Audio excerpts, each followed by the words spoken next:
Locks of Love was developed to help children who are living with medical hair loss live day to day with the same sense of self-confidence that other children have. Children don't want to stand out. They want to blend in with their peer groups. It's difficult enough if you have the wrong backpack or jeans.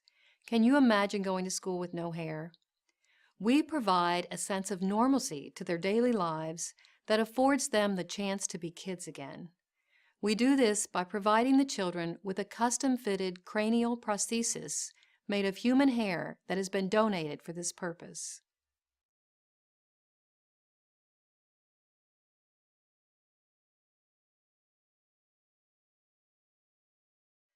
Our short-term goal is to provide self-esteem and self-confidence to children living with medical hair loss.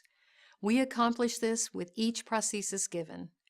We are constantly looking for the children who need our services. We seek referrals from dermatologists, pediatricians, school nurses, and even hairstylists. This, however, is merely applying a Band-Aid to the underlying issue of alopecia. Therefore, we are also funding medical research to find a treatment and cure for this disease. To date, we have funded $2.2 million toward this end. Our hope is that the uncertainty of life with alopecia will be lessened each year as we get closer and closer to the answers.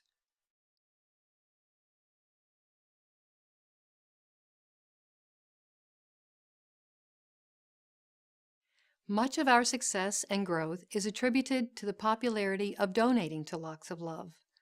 Local newspapers, news shows, national magazines, and celebrity talk shows have all covered stories about hair donors. The embrace of the media has afforded Locks of Love the opportunity to reach more and more donors and therefore recipients. These donations create a win-win opportunity. Our hair donors gain so much fulfillment when giving a part of themselves that they benefit personally while also giving a wonderful gift to someone they will never know or meet who needs their help. This donation is not spontaneous or as simple as writing a check. Some donors spend more than a year planning to donate their hair, and the act is as important to them as helping the children of Locks of Love.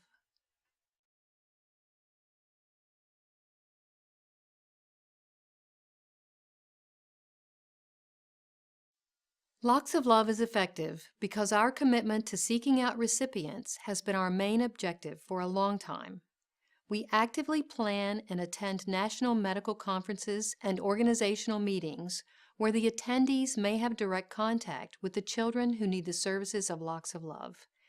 This initiative has proven successful as our referral base has grown to include specialists such as pediatricians, dermatologists, oncologists, school nurses, and counselors. With the information we distribute, these individual groups can suggest our services as a resource to their patients.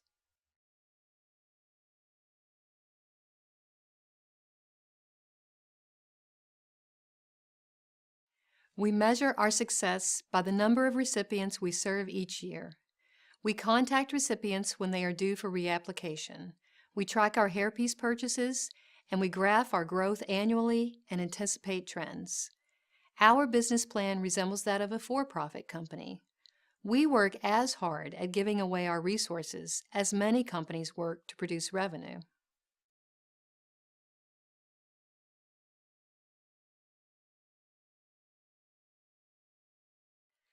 The biggest misconception about Locks of Love is that our recipients are cancer victims.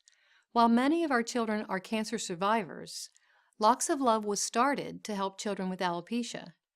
People without hair are typically assumed to have cancer.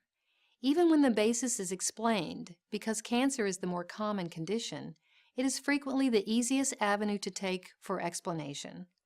Locks of Love does not discriminate as to the cause of the hair loss. Rather, we help children with any type of long-term medical hair loss.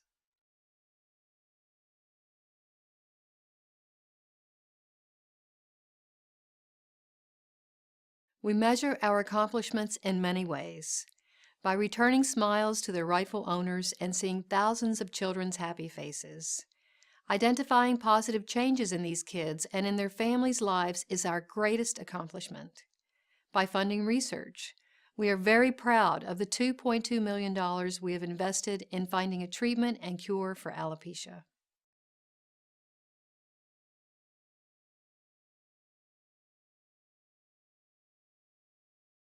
Locks of Love was initially connected to a for-profit retail hairpiece manufacturer. Overcoming misinformation about this history was very difficult.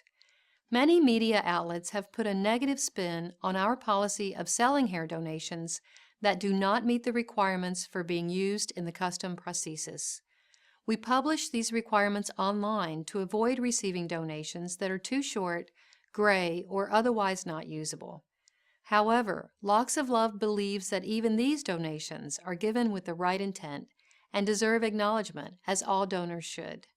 We refuse to dispose of these selfless donations as trash.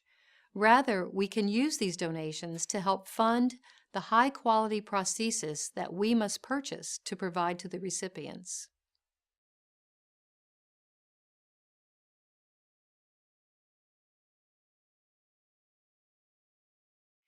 Our current expenses for purchasing the prostheses are only a small part of our financial commitment to these children because we have made long-term commitments to each of them until their 21st birthday. These financial commitments are in the millions of dollars, even without any additional new applicants. Our intentions are to uphold plans to see these children through their developmental years and into young adulthood.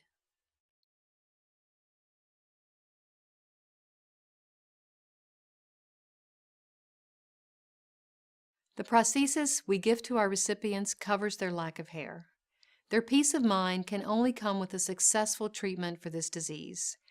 Many insurance companies decline to pay for these hair pieces based on the gross misconception that this is a cosmetic issue. A few years ago, Locks of Love initiated a summer camp to provide these children the opportunity to spend time with others who live with the same daily struggles of alopecia. These camps are small but have proven to pack an enormous punch.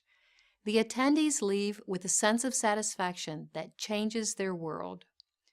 While they don't provide traditional counseling, these camp experiences have quietly broken down walls that were carefully built around these struggling kids. We hope to continue this annual event and offer it to more children. Our expansion plan includes offering this opportunity while still funding research. Our hope is that the services of Locks of Love will cease to be needed in the future. We are happy to assist in putting ourselves out of business.